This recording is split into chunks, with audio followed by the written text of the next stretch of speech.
Hello everyone, good evening to this session. Basically मैं good evening मतलब good night बोलूं मुझे नहीं पता वैसे रात के 1:30 बज रहे हैं और अभी ये सेशन रिकॉर्ड हो रहा है क्योंकि आपका CU-CET ने अभी अपने पीजी एडमिशंस के फॉर्म्स दे दिए हैं। ठीक है, इन्फॉर्मेशन बुलेटिन है, बहुत बड़ा है इसका, सीरियसली आपको मतलब 200 प्लस पेजेस है। तो मैं इसमें मोटा मोटी बातें बता देता हूँ कि क्या करना होगा आपको। आप जब फॉर्म भरोगे, अगर आप एमएससी करना चाहते हैं, एमए करना चाहते हो कहीं से, तो फिर आपको क्या करना चाहिए और कैसे करना है। ठीक है, फॉर्म्स कैसे फिल करने हैं, फी कैसी होगी, सिलेबस क्या होगा, हर चीज के बारे में एक एक करके बात करते हैं। ठीक है, तो चलो यार आराम से देखते हैं इसको। तो स्टार्ट करते हैं। आपने अगर इसको CU-CET की वेबसाइट अगर ओपन करोगे तो ये आपका CU-ET आपको दिख जाएगा यहाँ पे। ठीक है, CU-CET था पहले, अब यहाँ पे CU-ET कर दिया जस्ट। ठीक है, बट बात एक ही है, आप CU-CET 2022 अगर सर्च करोगे तो यही आपका होम पेज जो है खुल के आएगा। ठीक है, तो ये आपका होम पेज है बेसिकली। यहाँ पे बहुत सारी चीजें मेंशन है। यहाँ पे देखो मोटा मोटी बातें जैसे है, एक एक करके मैं सारी चीजें आपको समझाता हूँ। देखो उससे पहले अगर आप नए हो, अगर अभी तक आपने मेरे को अनअकैडमी पे फॉलो नहीं किया है तो जाके आप अनअकैडमी पे फॉलो कर दो। अनअकैडमी पे हम यहाँ पे क्या कर रहे हैं कि जैसे आप अगर CU-CET अगर फिजिक्स एमएससी फिजिक्स की अगर प्रिपरेशन कर रहे हो तो उसके लिए यहाँ पे फ्री क्लासेस आपको डेली अवेलेबल रहेंगे। ठीक है, डेली फ्री क्लासेस। देखो मार्च 25 है, मार्च 28 को क्लास लिया, मार्च 26 को लिए 2000 MCQ सीरीज जो ये हम यहाँ पे करवा रहे हैं। आपको यहाँ पे दिखेगा कि यार हमने, और ये अभी अपकमिंग सेशंस भी हैं। 23 मई को है, 21 में को, 24 मई को है। डेली ये शाम को 7:15 बजे क्लास होती है, तो आप डेली इस क्लास को अटेंड कर सकते हो। तो ये इंफॉर्मेशन था, ये आपको बताना था। अनअकैडमी पे जाओ, अमित रंजन सर्च करना, IIT जैन कैटेगरी में मैं मिल जाऊंगा। ठीक है, अब आते हैं चलो अपने काम पे बात करते हैं। देखो ये आपका रह गया, यहाँ पे आपको इंफॉर्मेशन बुलेटिन जो है आपको मिल जाएगा। इसको आप डाउनलोड करना, एक बार चाहो तो आप इससे पढ़ लेना, बट मैं बताऊं सारा पढ़ना थोड़ा सा मुश्किल होगा क्योंकि यार 200 प्लस पेजेस है। बट मैं चाहूंगा कि एक बार आप इसको पढ़ो। इससे देखो क्या क्या चीजें जो मेरे को इंपॉर्टेंट लगी वहां पे देखो। सबसे पहले लिस्ट ऑफ यूनिवर्सिटीज। ठीक है, DU को छोड़ के जितने मेजर बड़े बड़े यूनिवर्सिटीज थे इंडिया के अभी तक जो हैं, ठीक है, DU को छोड़ दिया जाए या IITs को छोड़ दिया जाए, NITs को छोड़ दिया जाए, तो अब लगभग सारे यूनिवर्सिटीज जो है वो एडमिशन जो है वो CU-ET के थ्रू ही लेंगे। ठीक है, इसमें से आप देख सकते हो यहाँ पे बनारस में BHU ने खुद को इसमें दे दिया। ठीक है, आपका गुजरात हो गया, सेंट्रल यूनिवर्सिटी हरियाणा हो गया, हिमाचल हो गया। उसके बाद फिर आप अगर इधर देखोगे जवाहरलाल नेहरू यूनिवर्सिटी होगी, हैदराबाद यूनिवर्सिटी होगी, वो भी कहीं पे। ठीक है, मणिपुर यूनिवर्सिटी। तो सारे यूनिवर्सिटीज जो थे आपके, जितने भी यूनिवर्सिटी, जितने मेजर सेंट्रल यूनिवर्सिटी थे, इंक्लूडिंग सम स्टेट यूनिवर्सिटीज, वो सारे अपना एडमिशन जो है CU-ET के थ्रू ही लेंगे। ठीक है, जैसे पहले BHU का अलग से एंट्रेंस होता था, इस बार DU को अगर छोड़ दिया जाए तो बाकी जितने सारे यूनिवर्सिटी, जैसे आपका BHU हो गया, JNU हो गया, HC हो गया, ये सारे अपना एडमिशन जो है CU-ET के थ्रू ही दे रहे हैं। ठीक है, तो ये होगी बात सर लिस्ट ऑफ यूनिवर्सिटीज की। ठीक है, अब चलते हैं नेक्स्ट वाले पेज पे। देखो आपका इंपॉर्टेंट डेट्स की अगर बात करें तो फॉर्म जो है वो आज ही निकला था, कल निकला है। अगर आप डेट देखोगे यहाँ पे 19 मई से 18 जून तक आप फॉर्म जो आराम से भर सकते हो, अप टू 5 PM। ध्यान रखना 18 जून की डेट जो है टाइम 5 PM है। लोग सोचते हैं 11:59 PM होगा, बट 11:59 PM नहीं है, ये 5 PM है। तो 18 जून तक आप 5 PM से पहले पहले आप इस फॉर्म को फिल कर दोगे। ठीक है, उसके बाद सक्सेसफुल ट्रांजेक्शन, अगर एग्जामिनेशन फी जो है वो आपकी फिल करने की लास्ट डेट है 19 जून, मतलब इसके एक दिन बाद। रजिस्ट्रेशन की आखिरी डेट है 18 जून और आपको ये करना है, फी जो पेमेंट करना है वो 19 जून से पहले पहले कर देना। 19 जून 11:50 PM तक। फीस ऐसा कुछ, अगर जनरल बच्चों की बात करें तो 800। ठीक है, और उसके बाद फिर अगर OBC की बात करें 600 यहाँ पे हो गया, और ST/SC थर्ड जेंडर इनकी अगर बात करें तो आपका फीस जो है दैट इज 500 ओनली, ये फिर। अच्छा, उसके साथ क्या, अगर आप एडिशनल कोई पेपर देते हो, जैसे मान लो फिजिक्स के साथ कोई मैथमेटिक्स दे रहा है, तो for that they have to pay per paper इनको 200 पे करना पड़ेगा। पर पेपर उनको 200 पे करना पड़ेगा। अगर आप इंडिया से बाहर एग्जाम दे रहे हो तो for that you have to pay 4000। मुझे नहीं लगता यहाँ पे कोई है जो इंडिया से बाहर से ये वाला एग्जाम देगा, बट कोई है तो आप यहाँ से दे सकते हैं। अच्छा, उसके बाद अगर यहाँ पे देखो तो मतलब ये जो है फॉर्म को एडिट करने की जो डेट दे रखी है 20 से 22 जून तक। एडमिट कार्ड वगैरह की जो डेट है ये अभी आई नहीं है। एग्जामिनेशन जो होगा आपका 2 घंटे का होगा।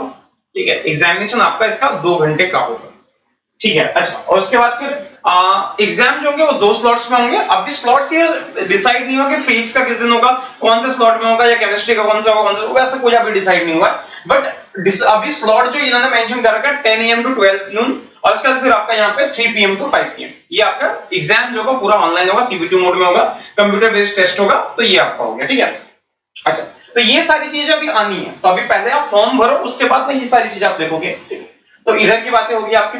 इंस्ट्रक्शन में वही है कि यार देखो आप an applicant can apply for 3 test paper by paying application fee as mentioned above. ठीक है, आप 3 पेपर पे अप्लाई कर सकते हो, पर पेपर जैसे मैंने वहां पे चार्जेस दिखाया 200 रुपए for general category, ST SC OBC, इनके लिए प्राइसेस जो आपके अलग अलग है।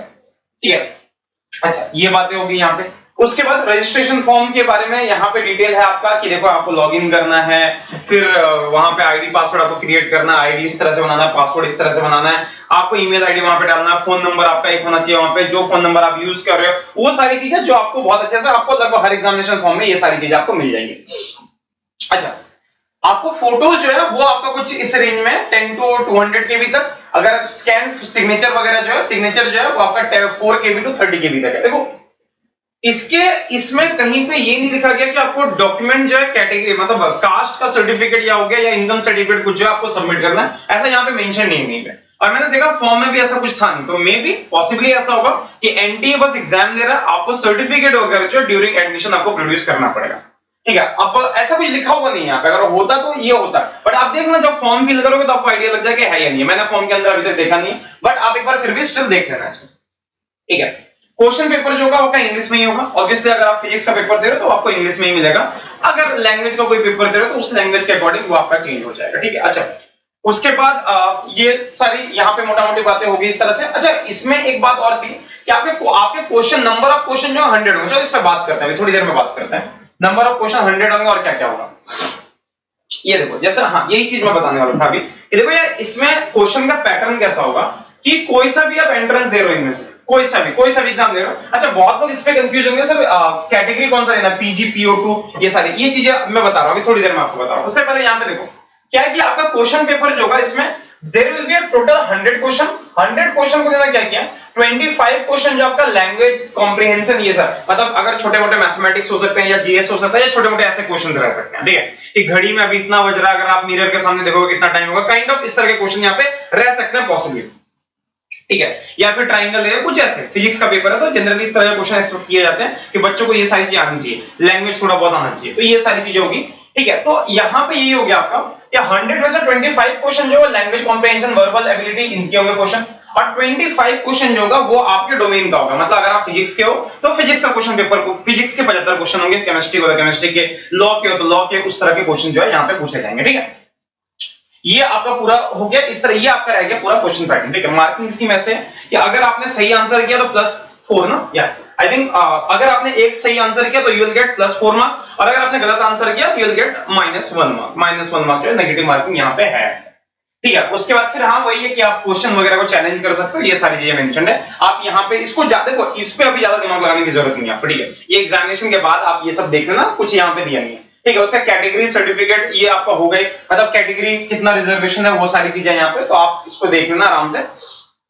ठीक है, तो उसके बाद फिर इनने यहाँ पे ना प्रो फार्मा दे रखा है, मतलब फार्मा दे रखा है कि आपको किस तरह से फॉर्म को फिल करना है। जैसे ओबीसी का सर्टिफिकेट, उसका पैटर्न कैसा होगा ये, अगर आपके पास देखो ओबीसी है, एसटी एससी सर्टिफिकेट है, तो आपको परेशान होने की जरूरत नहीं है। ठीक है, बस ये ध्यान रखना कि ओबीसी सर्टिफिकेट जो 6 महीने या 1 साल से ज्यादा पुराना नहीं होना चाहिए according to the institute validity. तो आप कोशिश करना कि 6 महीने से ज्यादा पुराना ना हो ड्यूरिंग एडमिशन। अगर जुलाई में एडमिशन हो रहा है तो ये लगा लो कि जनवरी या उसके बाद का बना होना चाहिए, ताकि किसी भी इंस्टीट्यूट में आपको दिक्कत ना हो। कुछ इंस्टीट्यूट 1 साल का करते हैं, कुछ इंस्टीट्यूट 6 महीने का करते हैं, तो आप इस चीज की टेंशन ना लो, ताकि ऐसा हो जाए कि 6 महीने पुराना अगर ओबीसी है तो तभी तक ही सबमिट करना, नहीं बना हुआ है तो फिर ओबीसी बनवा लो। एसटी एससी सर्टिफिकेट में ये सब मैटर नहीं करता, कितना भी पुराना हो चलता है। ठीक है, और कोशिश करना कि आजकल जो ऑनलाइन वाला आ रहा है ऑनलाइन वाला ही हो आपके पास। अगर पहले वाला पुराने वाला अगर बना हुआ तो कोशिश करना कि ऑनलाइन बनवा लेना, वैसे दिक्कत नहीं होती, आप रख सकते हो, कोई दिक्कत नहीं। ठीक है, ये आपका हो गया। उसके बाद ई एडमिट कार्ड आपको मिलेगा, इसकी डेट वगैरह कुछ मेंशन नहीं है, ये डेट आपको बाद में दिया जाएगा। ठीक है, वही आपका हो गया कि कंप्यूटर बेस्ड टेस्ट होगा, ये है वो है, ये सारी चीजें हैं यहाँ पे। उसके बाद रफ वर्क के लिए ये स्पेस देंगे, ये यहाँ पे लिखा हुआ, कुछ नहीं करना इस पे। मार्किंग स्कीम ऑफ एग्जामिनेशन ये तो मैंने आपको बताई दी, +4 एंड +1। एडमिशन जो होगा, अब देखो यार बात होगी एडमिशन की। देखो एनटीए जो है वो सिर्फ एडमिशन ले रहा है, इसके बाद जो आपको मतलब अभी ऐसा है कि मतलब जहां तक मुझे लगता है सेंट्रल यूनिवर्सिटीज अब तक जो करते आ रहे हैं कि आपका स्कोर आ गया, स्कोर आने के बाद आपको जिस यूनिवर्सिटी में आपको एडमिशन लेना है उसमें आपको अप्लाई करना पड़ेगा अलग से। अब तक सीयू सेट में सारा यही हो रहा था और यहां पे भी ऐसे, क्योंकि यहां पे काउंसलिंग का ऐसा कुछ मेंशन नहीं है कि काउंसलिंग सेंट्रलाइज्ड काउंसलिंग होगा या इंडिविजुअल यूनिवर्सिटीज में आपको अलग अलग फॉर्म फिल करना पड़ेगा। तो अब तक जैसा इनका रहा है उसके अकॉर्डिंग मुझे जहां तक लगता है कि हर यूनिवर्सिटी का आपको अलग अलग अप्लाई करना पड़ेगा। अगर चेंजेस आए तो मैं कह नहीं सकता, बट अभी तक जैसा हो रहा था उसके अकॉर्डिंग यही है कि सर हर, जैसे आपका रिजल्ट आ गया, रिजल्ट आने के बाद जैसे आपको बीएचयू के लिए अप्लाई करना है तो बीएचयू के लिए आपको अलग से अप्लाई करना है, डीयू के लिए आपको अलग से अप्लाई करना पड़ेगा। कुछ में फीस हो सकती है, कुछ में फीस नहीं होगी, वो डिपेंड करेगा हर यूनिवर्सिटी को कितनी फीस रख रहा है या क्या रख रहा है, तो वो पूरा उस पे हो गया। ठीक है, ये इसकी मोटा मोटी बात है। और हाँ, ये हो गया सेंटर। यार देखो सेंटर इस बार ना, मतलब सीयू सेट ने जो सेंटर दे रखे हैं खतरनाक ताबड़तोड़ सेंटर दे रखे हैं, मतलब बहुत ज्यादा सेंटर दे रखे हैं। मतलब आप देख रहे हो यहाँ पे जम्मू एंड कश्मीर में आप जैम का एग्जाम दोगे, आप सेंटर काउंट करना, इसके सेंटर काउंट करो, 2, 2, 4, 2, 6, 2, 8, 2, 10 सेंटर से जम्मू कश्मीर में। गुजरात, अगर हरियाणा का कोई होगा तो आप यहाँ पे काउंट कर लो, कौन सा सिटी नहीं है मुझे नहीं पता इसमें, आप देख लो यहाँ पे अंबाला, फरीदाबाद, गुड़गांव, हिसार, जिंद, कैथल, करनाल, सारे सेंटर दे रखे, खतरनाक सेंटर दे रखे हैं। हाँ, लेकिन साथ में सीयूसीईटी ने ये क्लियरली मेंशन किया हुआ है कि अगर बच्चे नहीं होते हैं एक पर्टिकुलर सिटी में, ठीक है, जैसे मान लो कि आपने अपने होम टाउन का आपने यहाँ पे भर दिया, ठीक है, और होम टाउन में बदले बच्चे ही नहीं जमा हो रहे हैं, तो इन दैट केस वो 2 सिटीज के सेंटर को मर्ज करके एक किसी दूसरे सिटी में आपको भेज सकते हैं, 2-3 सिटी को मर्ज करके एक सेंटर जो वहां पे बना देंगे। तो इस तरह का इन पे क्लियरली मेंशन है, तो ये होगा। ठीक है, क्योंकि मुझे लगता है कि इतने सारे सिटी जो दे रखे हैं सब में बच्चे भर के जाएंगे एग्जाम देने के लिए, ऐसा कुछ नहीं होगा मुझे जहां तक लगता है, बाकी देखा जाए। ये हो गया आपका सीबीटी आपका है एग्जाम। ठीक है, यहाँ पे एक देखो एक बात है कि कैलकुलेटर का यहाँ पे कोई मेंशन नहीं है कि अगर आप केमिस्ट्री, फिजिक्स, मैथमेटिक्स से हो तो कैलकुलेटर अलाउ कर, अगर देखो अगर कैलकुलेटर अलाउ कर रहे हैं तो मतलब देखो सबसे पहली बात, आपका जो ये साइंटिफिक कैलकुलेटर वो तो फॉर श्योर अलाउ नहीं होगा। अगर कैलकुलेटर मिलेगा तो शायद यही कैलकुलेटर देंगे जैसे आपका आईआईटी जैम एग्जाम में होता है। ठीक है, कैलकुलेटर जो स्क्रीन पे अवेलेबल रहेगा, वहां से आप सारे कैलकुलेशन कर लेना। ठीक है, बाहर से आपको कैलकुलेटर लेने की जरूरत नहीं क्योंकि कहीं मेंशन नहीं है, और अगर होगा ऐसा कुछ तो आपके एडमिट कार्ड में वो मेंशन कर देंगे कि सर देखो आपको कैलकुलेटर ये लेके आना, ये करना और वो करना, प्लानिंग का ये सारी बातें होगी। ठीक है, चल अब ये आपका हो गया स्क्रीन का कि अगर आपको कुछ आंसर्स करने हैं, एबीसीडी ऑप्शन, या फिर अगर आपको कोई आंसर लिखना है तो आप वर्चुअल कीबोर्ड का यूज कर सकते हो। ठीक है, मे बी अब इसका और कहीं पे तो कुछ ऐसे यूज नहीं, तो जनरली आपको मना किया जाता है कि आप कीबोर्ड का यूज मत किया करो। जब आप सीबीटी एग्जाम्स, सीबीटी कोई सा भी आप टेस्ट दे रहे हो तो उसमें मना किया जाता है आपको कि कीबोर्ड का यूज मत किया करो। तो आप बस माउस रखो और माउस के बाद स्क्रीन पे जो आपका वर्चुअल कैलकुलेटर आएगा उसका यूज करो, वर्चुअल कीबोर्ड आएगा उसका यूज करो। और इसकी मुझे लगता नहीं कि बहुत ज्यादा जरूरत पड़ती है। तो ये रहा इनका एडमिशन का, मतलब अप्लाई ऑनलाइन जब आप करोगे तो यहाँ पे आपको ये सारी चीजें देगी, एप्लीकेशन नंबर, पासवर्ड, सिक्योरिटी, ये तो आपको सबसे पहला काम आपको करना पड़ेगा। ठीक है, आपने एक बार लॉगिन आईडी वगैरह सब कुछ बना लिया, उसके बाद फिर आपका ये वाला पेज पूरा खुल जाएगा, जहाँ फीस वगैरह ये सारी चीजें मेंशन है।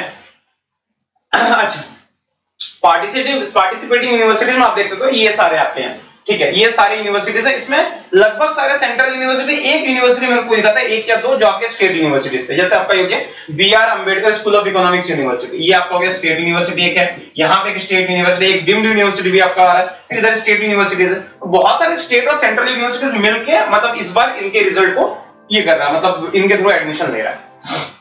हाँ, मैंने आपको एक बात बताई, जब आप लिखोगे अप्लाई फॉर, ठीक है, वहां पे कोर्स लिखा रहेगा। तो देखो यार, मैंने फिजिक्स का जैसे यहाँ पे निकाल के रखा हुआ, तो देखो है क्या यहाँ पे, जैसे जितने भी एमएससी फिजिक्स के कोर्सेस हैं सबके लिए कोड जो है आपका सेम दिया हुआ है, PGQP उसके 28। तो अगर आप फिजिक्स के लिए, एमएससी फिजिक्स के लिए अप्लाई कर रहे हो तो आपको कोड की जगह पे अप्लाई फॉर जब आपको आएगा तो आपको ये PGP P28 लिखना पड़ेगा। ठीक है, ये जो आपका है ना, ये लगभग इसमें इंफॉर्मेशन बुलेटिन में लगभग मेरे ख्याल से 100 पेजेस में ये पूरा मेंशन है कि कौन से कोर्स का कौन से यूनिवर्सिटी में सिलेबस चल रहा है। जैसे आप देखो यहाँ पे PGP28 आपका फिजिक्स का एमएससी कहां पे, सेंट्रल यूनिवर्सिटी हरियाणा। ठीक है, एग्जाम का पैटर्न सबका सेम है, जितने भी एमएससी फिजिक्स वाले हैं सबका पैटर्न सेम है, कोड भी सबका सेम है, डिग्री भी सेम है, क्वालिफिकेशन ये जो दिया हुआ इनका एलिजिबिलिटी क्राइटेरिया लगभग आप देखो एक तरह से आपका हर जगह सेम है कि 50% आपको होना चाहिए, ये होना चाहिए, वो होना चाहिए, प्लानिंग का, ये सारी चीजें यहाँ पे मेंशन है। ठीक है, ये आपका हो गया। कुछ में यहाँ पे लिखा हुआ कि student must have physics and mathematics eight 10+2 level, ये आपको कहीं पे और जगह पे नहीं मिलेगा। ठीक है, तो ये अलग अलग करके अलग अलग यूनिवर्सिटीज का अलग अलग क्राइटेरिया है, ये आप देखना। एज लिमिट जो है सीयूसीईटी अपना कोई एज लिमिट नहीं दे रहा, सीयूईटी जो है वो अपना कोई एज लिमिट नहीं दे रहा, लेकिन हाँ ऐसा हो सकता है कि किसी पर्टिकुलर कोर्स के लिए जब आप एडमिशन लेने जा रहे हो ना, तो वो पर्टिकुलर यूनिवर्सिटी जो है कोई एक आपका मतलब क्राइटेरिया ऐसा एज लिमिट या कुछ रख देगा, वो रख सकता है। ठीक है, ऐसे रखते हैं जनरली कि आपका दे दिया जाए कि आपकी बीएससी जो है वो 2016 के बाद की, 16 से पहले की नहीं होनी चाहिए, या 2018 से पहले की नहीं होनी चाहिए, या 21 के पहले की नहीं होनी चाहिए। ऐसे अलग अलग हो जाता है, ऐसा होता है बहुत सारी यूनिवर्सिटीज ऐसे क्राइटेरिया जो है वो रख देता है। ठीक है, बाकी आपका ये कि अगर फिजिक्स के लिए अप्लाई करो तो कोर्स सब में सेम है। एमटेक के लिए अप्लाई करोगे, एमटेक एक पर्टिकुलर कोर्स के लिए, तो लगभग हर जगह सेम ही है, वो आपको हर जगह सेम मिलेगा। तो यहाँ पे आपको हो गया central university Jharkhand, Karnataka, central university Haryana, तो इनका जो एग्जाम का पैटर्न सेम है, डिग्री सेम है, कोड सेम है, बस एलिजिबिलिटी क्राइटेरिया में इन लोगों ने थोड़ा बहुत डिफरेंट कर रखा है। कुछ लोग बीटेक को अलाउ कर रहे हैं, कुछ लोग बीटेक को अलाउ नहीं कर रहे, कुछ लोग ये कर रहे हैं, कुछ लोग वो नहीं कर रहे। तो इस तरह से एलिजिबिलिटी क्राइटेरिया जो इनका अलग अलग है, और इसमें कुछ समझने के लिए कुछ भी नहीं। तो इसको अगर आप समझ जाओगे तो फिर काफी है। ठीक है, तो ऐसा है सर कि मोटा मोटी बातें यही है कि इसमें कुछ ऐसा खास नहीं है जो आपको परेशान करे। कास्ट सर्टिफिकेट वगैरह जो उसको स्कैन करके आप रख लेना, अगर इनकेस वो मांग रहे हैं तो आप वहां पे सबमिट करना। बट चूंकि एनटीए एग्जाम करवा रहा, तो एनटीए मुझे लगता है कि इस चीज को लेगा। अगर आपका यूनिवर्सिटी का एक पर्टिकुलर यूनिवर्सिटी का अगर आप फॉर्म फिल कर रहे हो तो वहां पे जरूरत पड़ सकती है, तो मे बी अभी उस चीज की जरूरत नहीं पड़ेगी।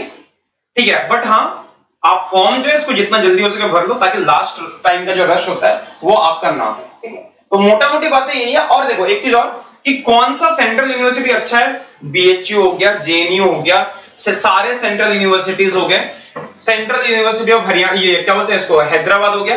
इन सारे यूनिवर्सिटीज का मैंने रिव्यू कर रखा है कि आपको किसमें जाना चाहिए और किसमें नहीं जाना चाहिए, बेस्ड ऑन योर इंटरेस्ट। ठीक है, फॉर एमएससी फिजिक्स। बाकी किसी के लिए मुझे आइडिया नहीं है उसका। तो एमएससी फिजिक्स का अगर आपको देखना तो वीडियोस, उसकी लिंक जो है मैं नीचे डिस्क्रिप्शन में डाल दूंगा, आप आराम से जाके देख लेना। और आखिरी बात एक बार कि देखो, अगर आप नए हो अभी तक तो आप मेरे को जाके अनअकैडमी को फॉलो कर लो। अनअकैडमी पे आपको आईआईटी जैम फिजिक्स के, देखो यहाँ पे पेड कोर्सेज भी हैं, फ्री कोर्सेज भी है। ठीक है, फ्री कोर्सेज मैंने आपको बता दिया, डेली शाम को 7:15 बजे क्लास होती है, एक्सेप्ट संडे। ठीक है, और अगर किसी दिन बारिश होगी तो उस दिन क्लास नहीं होती। बाकी आप आराम से जाओ यहाँ पे। ठीक है, क्लासेस होंगी, क्लासेस सारे फ्री हैं। आपको नहीं आता तो आप बैठ जाना, देखो कि आपको कितना इंप्रूव करने की जरूरत है, क्या है, क्या क्या पढ़ना है, हर चीज के बारे में वहां पे बताया जाएगा। तो ये क्लासेस जो ये सारे एब्सोल्युटली फ्री हैं, जैसे यहाँ पे दिख रहा होगा आपको, ये देखो ये सारे फ्री लाइव क्लासेस हैं। तो ये सारी क्लासेस जो है शाम को 7:15 बजे होती है। बहुत बच्चों का एनरोलमेंट है, 84 एनरोलमेंट है, 52 एनरोलमेंट है, 41 एनरोलमेंट है। इतनी एनरोलमेंट है, 100 के आसपास बच्चे बैठते हैं, 100-150 तक बच्चे आराम से बैठ जाते हैं। तो देखो यार, फॉर्म आ चुका है। अगर एमएससी फिजिक्स की तैयारी ढंग से करनी है तो करना स्टार्ट करो प्रिपरेशन। ठीक है, मिलते हैं। तो थैंक यू सो मच।